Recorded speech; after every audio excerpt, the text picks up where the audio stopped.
بسم اللہ الرحمن الرحیم۔ ایاک نعبد و ایاک نستعین۔ السلام علیکم، میں منیر شاکر۔ اللہ الصمد، اللہ بے نیاز ہے۔ سورہ اخلاص، قل هو اللہ احد، یہ کہہ دیجئے اللہ الصمد، اللہ بے نیاز ہے۔ بے نیاز ہونے کا کیا مطلب ہے؟ اس کا جب ہم آگے مفہوم بیان کرتے ہیں نا، بے پرواہ، وہ لفظ زیادہ وضاحت کے ساتھ آ جائے گا۔ کسی کی پرواہ نہیں اس کو، وہ کسی کی حاجت نہیں، اسے کسی کی پرواہ نہیں کرتا، وہ اس کی یہ صفت ہے، بے نیازی، بے نیاز، کسی کی پرواہ نہ ہونا۔ یہ میں کہیں نہیں سنا، لیکن مجھے حیرانگی ہوتی ہے کہ یہ تو اتنی بڑی بات ہے، ادھر سے اتنا بڑا مطلب ایک چیز ثابت ہوتی ہے، تو اس طرف دھیان نہیں گیا۔ تو میں آپ کی توجہ اس طرف مبذول کروانا چاہتا ہوں، کس طرف؟ کہ جو میرا اپنا موقف ہے، میں عرض کرتا آ رہا ہوں کہ اللہ تعالیٰ بندے کے معاملات میں مداخلت نہیں کرتا، بندے کو ایک طرح سے نہیں، بالکل آزاد اور خود مختار بنا دیا ہے اپنے معاملات میں۔ جیسے میں حامیم السجدہ کی آیت کا ایک ٹکڑا، اے معلوم آشے تم، جیسے تمہارا دل چاہے تم کرو، یعنی کہ اس کی یہ تائید کرتا ہے، اس بات کا یہ ثبوت ہے، یعنی اللہ کی جو یہ صفت ہے، صمد، بے نیازی، بے پرواہ ہونا، یہ اس بات کا ثبوت ہے کہ وہ بندے کے معاملات میں مداخلت نہیں کرتا، کوئی پرواہ نہیں بندے کی، کسی کی، اس کے بندے کے کسی عمل کی، بندے کی کسی بات کی، بندے کے کسی دعا کی، بندے کے کوئی رونے دھونے کی، کرلانے کی، رونے پیٹنے کی، کسی چیز کی بھی اس کو کوئی پرواہ نہیں ہے، اس سے کچھ نہیں ہوتا۔ یہ اللہ تعالیٰ بذات خود جو ذات ہے وہ تغیر نا آشنا ہے، تغیر نا آشنا، تبدیل نہ ہونے والی ذات، اور اس کی صفتیں بھی، جتنی صفات ہیں اسماء الحسنہ، وہ بھی تغیر نا آشنا ہیں۔ اب یہ کیونکہ صمد پر بات ہو رہی ہے، بے پرواہ، بے نیاز، یہ صفت بھی کیا ہوئی؟ تغیر نا آشنا، تبدیل نہیں ہوتی، ہر وقت وہ بے پرواہ ہے، ہر وقت وہ بے نیاز ہے، کسی کی کوئی پرواہ نہیں ہے اس کو۔ ہمارا رونا دھونا، یہی جو بات کر رہا ہوں، ہماری دعائیں کرنا، اس سے بالکل اس پر کوئی اثر نہیں ہوتا۔ صمد کے معنی مطلب ہی یہ بنتا ہے، اس کا بے نیازی کا مطلب ہی یہ بنتا ہے۔ دوسرا یہ کہ اللہ تعالیٰ کو دل نہیں رکھتا، اللہ تعالیٰ کو جذبات نہیں رکھتا۔ ہمارا تو عالم ہے، یہ ہے نا کہ ہم دل رکھتے ہیں، جذبات رکھتے ہیں، کسی کی بات سن کے ہمارے رکت طاری ہو جاتی ہے، کوئی گڑ گڑائے دل پسیج جاتا ہے، ایسا کوئی معاملہ ہو جاتا ہے۔ وہ ذات، اس کا ایسا معاملہ نہیں ہے، بالکل نہیں ہے۔ تو پھر میں کیا بنا کہ اس کا کچھ بھی دیکھ کر، کوئی بھی معاملات جو ہوتے ہیں دنیا میں، جتنے مرضی المناک واقعات ہو جائیں، ہوئے ہیں، آنکھوں کے سامنے ہوتے ہیں، اللہ کا کوئی دل نہیں پسیجتا، کوئی وہ جذبات میں آ کر نہیں کچھ کرتا، وہ بے نیاز ہے۔ یہ بات میں کرنا چاہتا ہوں کہ ہماری مطلب جو بھی ہم کریں، بے نیاز کہتے ہی اسے ہیں جو کسی عمل سے، بندے کے کسی عمل سے، بندے کی کسی بات سے، کہ بندے کی کسی دعا سے، کسی رونے سے وہ متاثر نہ ہو۔ اگر وہ متاثر ہو گیا، اگر وہ متاثر ہو گیا تو پھر وہ بے نیاز نہ رہا، یا دوسرے الفاظ میں ہم نے اس کی اس بے نیازی والی صفت کی نفی کر دی۔ اگر وہ متاثر ہو گیا، وہ متاثر نہیں ہوتا، بالکل ہمارے کسی بھی بات سے وہ متاثر نہیں ہوتا۔ تو میں یہ بات عرض کرنا چاہتا کہ اس کی یہ صفت، اس طرف ہم نہیں سوچتے، اس کی اس صفت کے حوالے سے، یہ اللہ الصمد، یہ سمد والی صفت، بے نیازی والی صفت کے حوالے سے ہم نہیں سوچتے بالکل۔ اس کو تو کسی چیز کی کوئی پرواہ نہیں ہے، جو مرضی کوئی کچھ ہوتا رہے۔ یہ جو اسی لیے میں عرض کر رہا ہوں کہ جتنے بھی جو بھی معاملات چل رہے ہیں ہو رہے ہیں اس کے قوانین کے تحت چل رہے ہیں۔ بندے کو اس نے آزادی اور خود مختاری دے دی ہے، وہ کسی قسم کی اس میں مداخلت نہیں کرتا، بندے کے کاموں میں وہ مداخلت نہیں کرتا۔ ایک تو یہی اس کی صفت بے نیازی کی وجہ سے نہیں کرتا، دوسرا اس نے بندے کو آزادی اور خود مختاری دی ہوئی ہے، وہ سلب نہیں کرتا۔ جو چیز ایک دفعہ دے دی اس نے قانون مشیت کے تحت، جب عالم خلق ہوا اسی وقت بندے کے بارے میں یہی فیصلہ ہوا کہ اس نے آزادی، اس کو خود مختاری دینی ہے، عقل دینی ہے، دونوں راستے اس کو دکھا دینے ہیں، بتا دینے ہیں، اس کی ہدایت کا بندوبست انبیاء کرام پر کتابیں نازل کر کے کر دینا ہے۔ اسی وقت طے کر دیا گیا، ہو گیا سارا کچھ، اسی کے مطابق چل رہا ہے سارا سسٹم۔ تو پھر یہ جو بات ہے اس کی بے نیازی والی، یہی بات ثابت کرتی ہے۔ اور بھی بہت کچھ ہوگا، میں اس اینگل سے آپ کی توجہ اس طرف لانا چاہتا ہوں، بتانا چاہتا ہوں کہ اس کی صفت بے نیازی جو ہے، جو سمد ہے، اس کا تقاضا یہ بنتا ہے کہ وہ بندے کے معاملات میں قطعاً مداخلت نہیں کرتا، اس کی شان ہی نہیں ہے کہ ہماری باتوں سے متاثر ہو جائے۔ تو پھر ہم کیا کرتے ہیں؟ ہم اپنے طور پر کیا کرتے ہیں؟ یہ جو روتے ہیں، گڑ گڑاتے ہیں، یہ دعائیں مانگتے ہیں، یہ دعاؤں کا جو اتنا بڑا سلسلہ ہے ہمارے سامنے، وہ تو بے نیاز ہے، وہ تو اس سے متاثر نہیں ہوگا، اس کو متاثر نہیں ہونا چاہیے، اور نہیں ہوتا وہ متاثر۔ تو پھر یہ کیا سلسلہ ہے ہم نے شروع کیا ہوا ہے؟ میری سمجھ سے باہر ہے۔ اگر ہے تو میرے بھائیوں مجھے کوئی اس کا جواب دے دیں، بالکل بتائیں، مجھے قائل کریں۔ اچھا، بلکہ اس سے بھی آگے کہ پھر ہم نہ صرف یہ خود کرتے ہیں، پھر ہم دعائیں کروانے کے لیے جاتے ہیں، مستجاب الدعا ہیں معاشرے میں بہت سارے، بلکہ جو پیر ہوتے ہیں جنہیں ہم پیر پکڑتے ہیں، بیعت کرتے ہیں، تو ان کے پاس اسی لیے جاتے ہیں کہ یہ ہم یہ درباروں پر جاتے ہیں، وہاں جا کر یہ کیا کرتے ہیں؟ یہ مداخلت کرنے کی ہی اللہ سے درخواست کرتے ہیں نا، میرا فلاں کام ہو جائے۔ میں عرض کر رہا ہوں کہ اللہ مداخلت نہیں کرتا بندے کے کام میں، اس کی یہ صفت بے نیازی کی وجہ سے نہیں کرتا، ہر وقت بے نیاز ہے۔ یہ نہیں کسی وقت وہ بے نیاز ہو گیا، کسی وقت بے نیاز نہیں ہوا، کسی وقت کم بے نیاز ہوا، کسی وقت زیادہ بے نیاز ہوا، نہیں، کانسٹنٹ ہے اور تغیر نہ آشنا ہے۔ تو پھر یہ کیا مطلب ہوا جا کر کہنے کا، کرنے کا، اتنا کچھ یہ سلسلہ جو بنا ہوا ہے، اور اتنی لمبی لمبی ہماری دعائیں ہیں، اور خاص کر جو اجتماعات پر ہوتی ہیں، اور فلاں بندے کی دعا بڑی قبول ہوتی۔ کیا مطلب ہے قبول ہونے کا؟ کیا مطلب ہے ان دعاؤں کا؟ مجھے سمجھا دیں۔ وہ تو بے نیاز ہے، کسی کی حاجت نہیں، کسی کی پرواہ نہیں اس کو۔ تو پھر یہ معاملات کیا ہیں سارے؟ میرے بھائیو، غور کرنے والی بات نہیں، سوچنے والی بات نہیں، یہ جو ہم جو کچھ کر رہے ہیں۔ تو میں دیکھیں کتنی بڑی بات ہے۔ اگر میرے بھائیو، میں چاہتا ہوں آپ میری رہنمائی کریں، آپ مجھے بتائیں، میں بھی قابل اصلاح ہوں، میری بھی اصلاح ہو جائے، مجھے بھی کو پتہ چلے اس چیز کا کہ یہ سمد والی صفت جو ہے اللہ تعالیٰ کی، اس سے کیا مراد ہے، اس کا کیا مطلب ہے؟ اس کو حاجت نہیں کسی کی، اس کو کسی کی ضرورت نہیں ہے، اس کو کسی کی پرواہ نہیں ہے، اور ایسا ہی ہے، یہ مانتے ہیں ہمارا رونا چلانا گڑ گڑانا کچھ بھی کر لیں، اور ہوتا ہے ایسا۔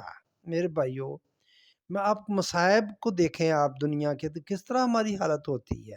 ہم مصیبت زدہ لوگوں کو ہم دیکھ نہیں سکتے، بات تھوڑے دل والے جیسے میرے جیسے بندے ہیں، وہ سن نہیں سکتے بات کو، تو اور وہ ایسے سین دیکھ نہیں سکتے۔ یہ نیٹ پر آتے ہیں جو کچھ ہوتا ہے ایسا معاملہ، کوئی ایسا حادثہ، کوئی بندے کے عذاب بکھرے پڑے ہیں، جو کچھ ہے، تو دیکھنے کی سکت نہیں ہوتی ہم میں۔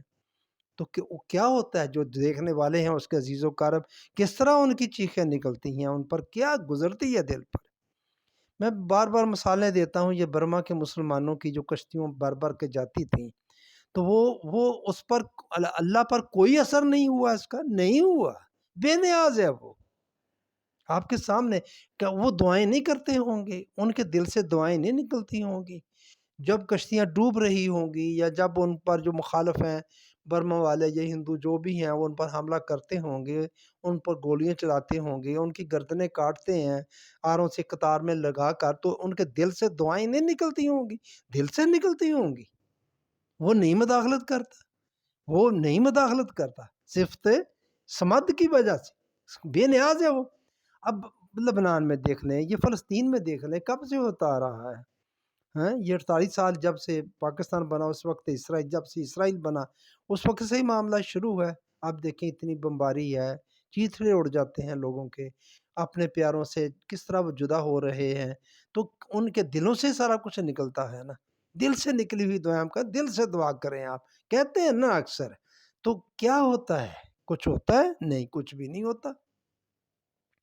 میں عرض کر چکا ہوں، اللہ کی مدد کے بارے میں بتا چکا ہوں کہ سورۃ نساء کی 75 نمبر آیت پڑھ لیں۔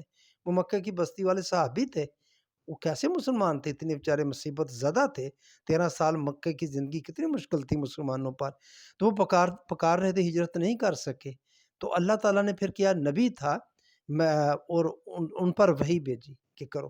یہ جو میں عرض کر رہا ہوں اس وقت بے نیاز ہے، تو یہ اس میں انبیاء کرام کا گروہ کو استثناء ہے، کیونکہ ان کا معاملہ تھوڑا سا اس معاملے میں مختلف ہے۔ اللہ کا ان کے ساتھ براہ راست تعلق ہوتا ہے، رابطہ ہوتا ہے، تعلق باللہ جسے ہم بولتے ہیں۔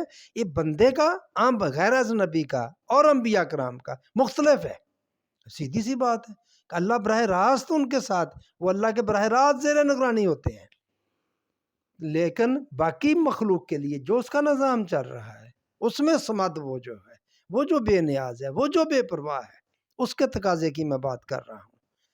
تو بس بھائیو، بار بار کیا میں بات کرنی، میں تو یہی آپ کے سامنے کرنا چاہتا تھا کہ اگر ہماری دعاؤں سے، ہمارے کسی عمل سے خوش ہو گیا، جی خوش ہو کے اس نے عطا کر دیا، یہ عمل کرو، اتنی بار یہ چیز پڑھو، اس کے اسما میں سے اتنے اسما پڑھو، وہ خوش ہو کر تمہیں یہ دے دے گا۔ میرے بھائیو، یہ تو نفی کر دی ہے ہم نے اس کے سمد ہونے کی، اس کے بے نیاز ہونے کی، اس کے بے پرواہ ہونے کی، یہ نفی ہو گئی۔ کوئی یہ کر دیا، یا کوئی ہم سے غلط کام ہو گیا، ہم نے نافرمانی کر دی اور اس نے ہمیں سزا دے دی، ہم نے کہا جی یہ اس نے اس عمل کی وجہ سے سزا دی ہے، یہ تصور بڑا سمجھنے والا ہے۔ نہیں، ایسا نہیں کرتا، نہ کوئی اس طرح بندوں کی طرح اس طرح خوش ہو کے کچھ دے دیتا ہے، اور نہ کسی غلطی کی بنا پر کسی کو کچھ سزا دیتا ہے۔ یہ جو سزا اور جزا ہے، یہ جو نفع اور نقصان ہے، اس کا اور معاملہ ہے۔ اس نے جو احکامات ہمیں دیے ہیں کرنے کے لیے، یہ کرو یہ نہ کرو، ان میں نفع اور نقصان رکھا ہوا ہے۔ وہ احکامات پر جب ہم عمل کریں گے تو ہمیں اس کا فائدہ ہوگا، دیے ہی ہمیں ہمارے فائدے کے لیے، کہا ہی اس نے ہمارے فائدے کے لیے، اس کا وہ تو بے نیاز ہے، اس کو تو اس کا کوئی فائدہ ہی نہیں، ہمارے فائدے کے لیے اس نے فرمایا ہے کہ یہ کرو اور یہ نہ کرو۔